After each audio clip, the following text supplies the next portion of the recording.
The truth of the share market channel में आपका स्वागत है। मैं भवनीश अग्रवाल। नमस्कार दोस्तों। अभी तक ये पाकिस्तान का झगड़ा जो है ये थोड़ा थोड़ा धीरे धीरे चलता रहेगा और भारत सरकार बीच बीच में जैसा भी होगा उसकी ठुकाई और पिटाई करती रहेगी और अंततोगत्ता उसकी अकल ठिकाने ला देगी। ये तो बात पाकिस्तान की रही है। अमेरिकन अफेयर्स की बात यह है कि कुछ कंट्रीज के जैसे यूके से है समझौता, भारत से है, वियतनाम से है, जापान से है। ये समझौते ट्रेड जो एग्रीमेंट्स हैं in the light of the new tariff regime करीब करीब अंतिम दौर में और इनकी किसी भी वक्त घोषणा हो सकती है। रात को जो FOMC की मीटिंग थी उस मीटिंग में जो परिणाम जो उन्होंने जेरम पावल साहब ने बोला है वो यही बोला है कि भाई ये अनिश्चित वातावरण है। इस अनिश्चित वातावरण के अंदर कोई मॉनेटरी पॉलिसी तय कर पाना बहुत मुश्किल है। इन्फ्लेशन आ सकता है, अनएम्प्लॉयमेंट आ सकता है, डिफ्लेशन आ सकता है इकोनॉमी में, इकोनॉमी डिप्रेस हो सकती है। तो थोड़ा सा वो समय चाहते हैं। हालांकि ऐसी कोई बात नहीं है, इन्फ्लेशन अभी तक बढ़ा नहीं है अमेरिका में, लेकिन जो माल की अब शॉर्टेज पैदा होगी, अभी तक तो गोदामों में माल था। और दूसरी बात है कंपनीज के रॉ मटेरियल के गोदामों में माल भरा हुआ था, वो काम आ रहा है। अब हो सकता है थोड़ी महंगाई का इम्पैक्ट आए, तो जेरम पावल साहब किसी सीमा तक सही है। अब सवाल ये उठता है कि मैं आपको बीच में एक महत्वपूर्ण बात और बता दूं थोड़ा सा कि कॉरपोरेट परिणाम कैसे रहे। अब कॉरपोरेट परिणामों की बात मैं आपको बता दूं कि जो अब तक परिणाम आए उसमें टोटल जो प्रॉफिट में ग्रोथ रही है वो बताता हूं और इंडेक्स वाइज बताता हूं। सारे इंडेक्सेस का, पूरे स्टॉक एक्सचेंज पर लिस्टेड शेयरों का जो ग्रोथ आई है प्रॉफिट में ईयर ऑन ईयर 7.27% आएगा। ठीक है, 7.27% की ग्रोथ कोई पुअर ग्रोथ नहीं। निफ्टी 6.21% है, ये भी ठीक है। क्यों, कभी और कई कंपनियों के परिणाम आएंगे जो कि प्रॉफिट रिपोर्ट करेंगी। लार्ज कैप में 11.18% आ गई। लार्ज कैप में कौन सी कंपनी है? Nifty next 50 company large cap companies, क्योंकि जो ज्यादा बड़ी कंपनी है वो तो निफ्टी में आई गई। तो अदर देन जो निफ्टी है लार्ज है, लेकिन अदर देन निफ्टी है जो निफ्टी में नहीं आ पाई, वो निफ्टी नेक्स्ट 50 में है वो कंपनी है। वॉरेन ब्रेवरीज है और फिर ये जो डिफेंस की कंपनियां हैं ये सब निफ्टी नेक्स्ट 50 में है। फिर जो है आपके संवर्धन मदरसन जैसा शेयर है, जैसे बढ़ रहा है वो, और कई शेयर हैं। टाटा पावर है, वारी है, इस तरह के कई शेयर हैं। और मिड कैप के अंदर 10.49% की ग्रोथ आई है और स्मॉल कैप में 2.55% ग्रोथ है। और सेल में भी ग्रोथ आई है। सेल का फिगर मैंने नहीं लिया, कोई मतलब नहीं, उसकी ज्यादा रिलेवेंसी नहीं है इस वक्त। तो स्मॉल कैप में ग्रोथ सबसे कम आई। तो लगता यही है अभी कि लार्ज कैप और मिड कैप जो शेयर हैं वो चले और उनमें उठाव है। लार्ज कैप में है तेजी, क्योंकि सारे लार्ज कैप तो खराब है नहीं। ये जो 2.5% की ग्रोथ दिखाई दे रही है प्रॉफिट में, ये बहुत सी ऐसी कंपनी जिन्होंने लॉस प्रॉफिट या तो लॉस रिपोर्ट किया है या प्रॉफिट को की डी ग्रोथ रिपोर्ट की है, उनको सब साइड करते हैं 2.5 है। तो बहुत सी कंपनियां ऐसी हैं जिनके अंदर बहुत शानदार ग्रोथ आई है नहीं। जैसे एक चॉइस इंटरनेशनल है, उसमें ग्रोथ बढ़िया आई है। फाइनेंस कंपनी है, ब्रोकरेज फर्म है वो भी, और कई कंपनी में मतलब। तो इस हिसाब से स्मॉल कैप में बहुत सेलेक्ट बिजनेस है, सेलेक्ट ग्रोथ है। इनमें ज्यादा कंपनियों में ग्रोथ है। जैसे इंडेक्स में 50 कंपनी है मान लीजिए, ये जो निफ्टी नेक्स्ट 50 के अंदर मान लीजिए 100 कंपनी है, तो ये मान लीजिए 50 में ग्रोथ आई है। तो ओवरऑल रिजल्ट्स को on an average the result is in the better side and growth से। बहुत भारी भरकम अर्निंग नहीं आई है, कोई ब्लॉकबस्टर रिजल्ट्स नहीं है। ब्लॉकबस्टर रिजल्ट हैं कुछ कंपनियों के हैं, जिसमें खास तौर से अडानी कंपनीज के हैं, कुछ डिफेंस कंपनीज के परिणाम आएंगे, जैसे ये जो डिफेंस कंपनीज के परिणाम आएंगे, मजडोक के रिजल्ट आएंगे, उसके रिजल्ट बहुत शानदार आएंगे। डिफेंस में सबसे जो बेस्ट रिजल्ट आएंगे मजडोक के आएंगे। तो ऐसी सूरत में रिजल्ट्स को खराब नहीं कहा जा सकता, results are satisfactory.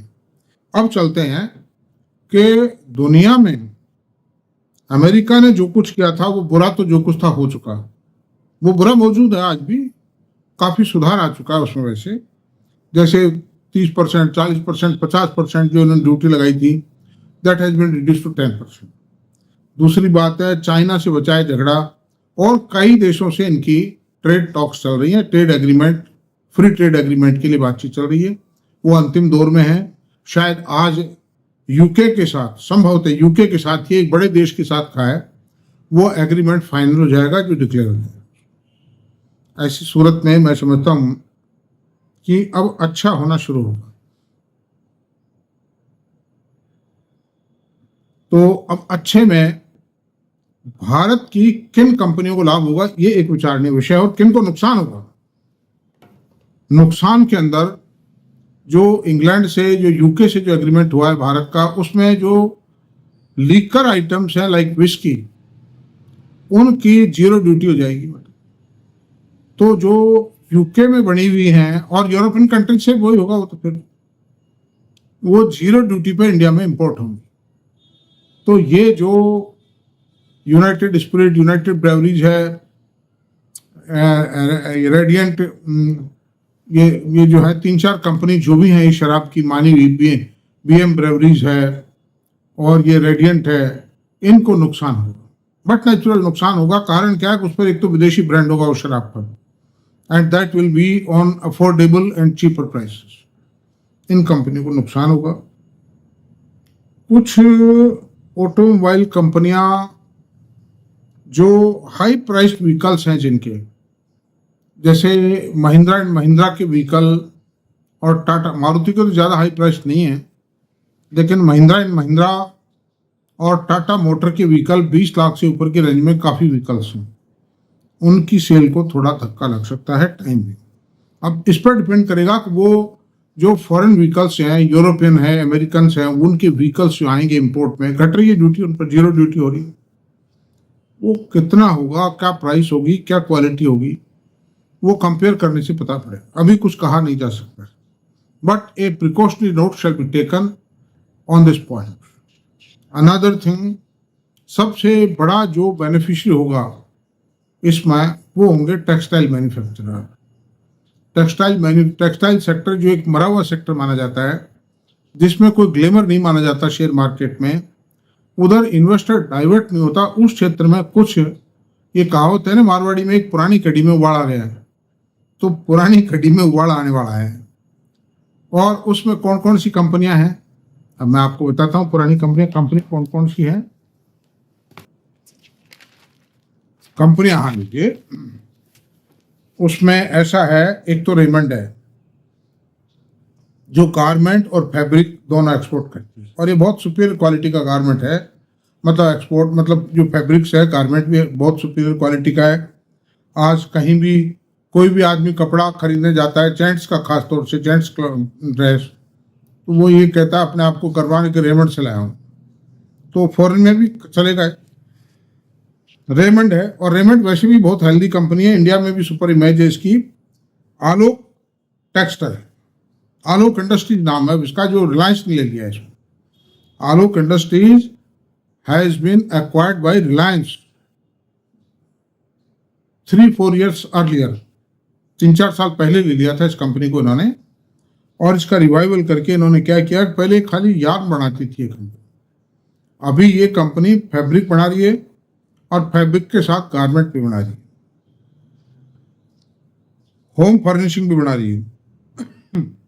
Home textile मतलब पर्दे वगैरह के कपड़े जो हैं, सोफा के कवर हैं, कर्टेन्स हैं, ये भी बना रही है, और इसका एक्सपोर्ट का मार्केट बहुत पोटेंशियल है, बहुत मार्जिन वाला बिजनेस है।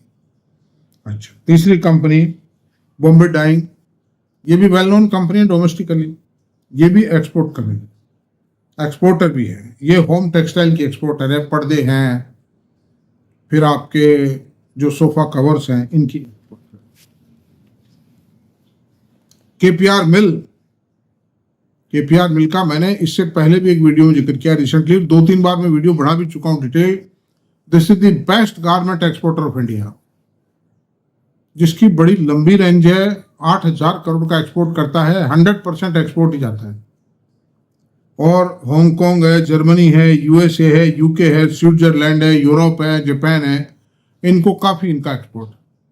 तिरुपुर में प्लांट है, चेन्नई के अंदर, फुल्ली इंटीग्रेटेड प्लांट है। ये मेरी बेस्ट चॉइस है शेयर, मेरे पास है नहीं ये शेयर, लेकिन ये मेरी बेस्ट चॉइस है। अगर गारमेंट में कुछ खरीदना होगा आई विल बाई। और ये 3-4 से टॉप आउट भी हो रहा है शेयर, बॉटम आउट हो रहा है। और आज तो 52 भी खाई लगाया हुआ है इसमें, लेकिन अभी खरीदे नहीं। अगर खरीदना हो तो थोड़ा सा इंतजार कर लीजिए, करेक्शन आने दीजिए। हर शेयर करेक्ट होता है, ऐसा नहीं करेक्ट नहीं होता है, करेक्ट भी होगा ये सब। तो फुल्ली इंटीग्रेटेड है, इवन पावर हाउस भी खुद का है इनका, पावर प्लांट भी खुद का है। यार्न खुद बनाते हैं, फैब्रिक खुद बनाते हैं, कटिंग स्टिचिंग खुद करते हैं। अच्छा, फिर वेलस्पन लिविंग मिस्टर गोयनका का प्लांट है, गुजरात में है ये। और ये बेडशीट और टेरी टॉवल बनाते हैं, जिनका बहुत शानदार एक्सपोर्ट है, ग्रोथ है, सब कुछ है इसमें। इनमें और ग्रोथ आएगी, मेरा मतलब है।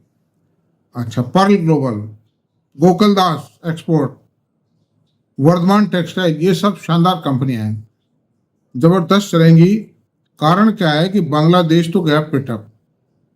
बांग्लादेश में मतलब ये डिस्टर्बेंसेस हैं, गुंडागर्दी है और टेररिज्म टाइप मामला है। कई फैक्ट्रियां जला दी गई हैं और दुनिया भर का ब्लैकमेलिंग और ये सब तड़ी धमकी चलेंगी। ऐसी सूरत में बांग्लादेश एक्सपोर्ट में अब पिट गया, समझ लीजिए। इसमें गवर्नमेंट का सपोर्ट नहीं मिलेगा, पिट गया तो गवर्नमेंट सपोर्ट कर ही नहीं।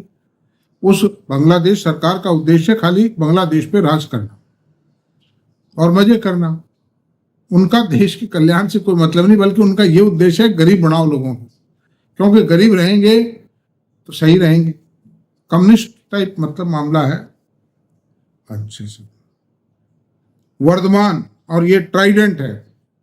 ट्राइडेंट का प्लांट भी बहुत शानदार है, 5,000 करोड़ रुपए का प्लांट है मध्य प्रदेश में। पंजाब से भी है ये, इनके प्लांट वो छोटे प्लांट हैं पंजाब में, टेरी टॉवल और बेडशीट का। मध्य प्रदेश में जो प्लांट है वो वर्ल्ड का सबसे बड़ा प्लांट है और इसको बड़े बड़े इन्वेस्टरों ने खरीदा था। अब है या नहीं मुझे नहीं पता, बीच में थोड़ा गड़बड़ हो गई थी ना, ये कोरोना काल की वजह से था, फिर अमेरिका के अंदर ब्याज की रेट बढ़ने से गड़बड़ हो गया। बट नाउ जो नए एग्रीमेंट होने जा रहे हैं और हो चुके हैं, उनके हिसाब से these textile companies will run and they will capture a large chunk of business in the world market. अच्छा, फिर किट्टी गारमेंट का भी बहुत शानदार काम है, क्वालिटी बहुत सुपीरियर है। और एक इंडो काउंट, ये भी बेडशीट और टेरी टॉवल बनाते हैं, इनका भी क्वालिटी बहुत सुपीरियर है। फॉरेन में बिकेगा वही माल जो सुपीरियर होगा। कपड़े में अगर आकर्षण नहीं होगा वो कपड़ा नहीं बिकेगा। फिर फुटपाथ पे बिकेगा वो कपड़ा, शोरूम में नहीं बिक सकता, उसका प्राइस रियलाइजेशन नहीं आएगा मतलब। तो ऐसी सूरत में ये नया सेक्टर खुला है दोस्तों, खरीद में कुछ जल्दी ना करें। मैं इनके ऊपर भी वीडियो बनाऊंगा, कुछ शेयरों पे पहले बना भी दिए हैं, कुछ पे और बनाऊंगा और डिटेल वीडियो में देता रहूंगा। इन शेयरों पे वॉच रखें आप। खरीद की मेरी कोई जिम्मेदारी नहीं है, कोई मतलब रिकमेंडेशन भी नहीं है, केवल मात्र ये एक अध्ययन रिपोर्ट है जिसके अंदर क्या होगा कैसे होगा ये कुछ भी पता नहीं, खाली एक टेंटेटिव आइडिया है इनका। तो थैंक यू वेरी मच, आज इतना ही रहने देते हैं। मेरा वीडियो अगर पसंद आया हो तो आप प्लीज़ इसको लाइक करें, शेयर करें, सब्सक्राइब करें। Thank you very much.